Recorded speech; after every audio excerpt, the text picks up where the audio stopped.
So I heard James Gunn and DC Studios were trying to figure out a Wonder Woman movie, and it reminded me of my pitch for the next Wonder Woman movie. So, as all great stories, this one starts a long time ago in a galaxy far, far away.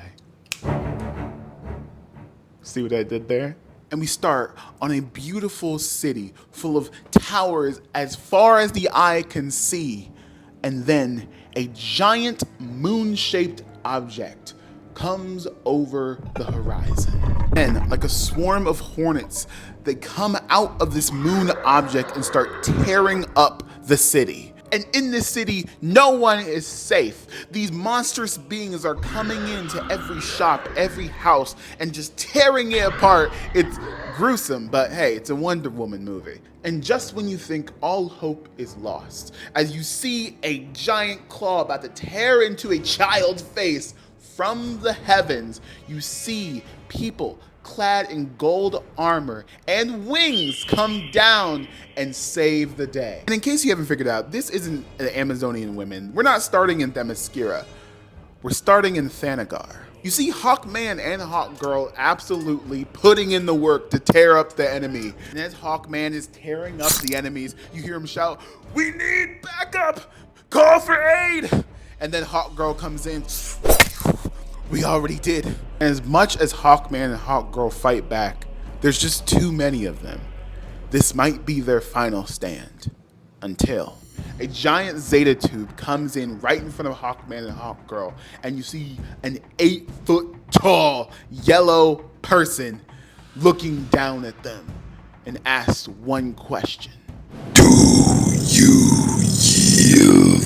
Hawkman looks around his remaining forces. It doesn't look good.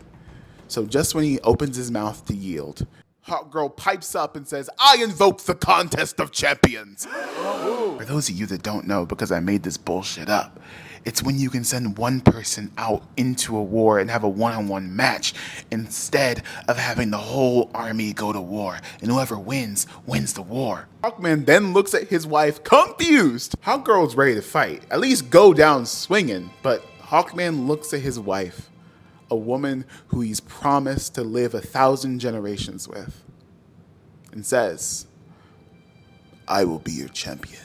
As soon as the words leaves his lips, Hawkgirl knows what's going to happen. Hawkman will die in this fight. But in Thanagar tradition, a warrior's death is the mightiest way to go. And so as soon as Hawkman lifts up his mace to face the Mongol, he raises it up and off with his head. Instantly, not even close of a fight. Now, Mongol, bathed in red, commands his new army.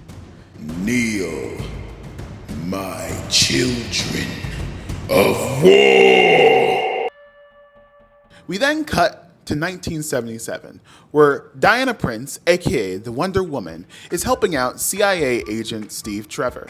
And in my version, Wonder Woman is doing a lot of stuff that she would be doing in the 70s TV show, except beating up evil Russians, helping out the CIA, that kind of thing. It's really fun. Imagine James Bond meets Tarzan. You know what I mean. And they're having a very flirtatious time until Diana gets a message from the Amazon. The message only contains one word: harpies.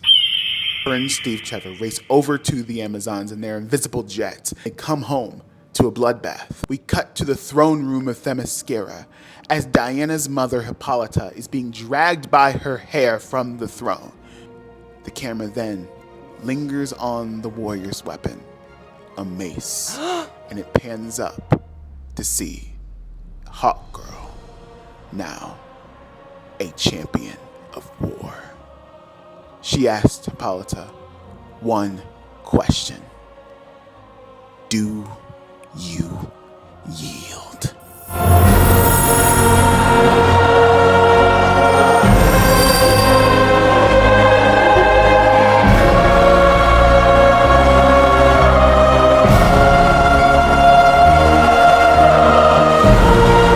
That's my pitch. Basically, Hawkgirl versus Wonder Woman. We already have a Hawkgirl. We kind of have a Hawkman. And I think it'd be great to have Warworld and play with the lore of Mongol a little bit. Let me know, would you watch it? And let me know who should play Wonder Woman in this movie. I think it's really fun.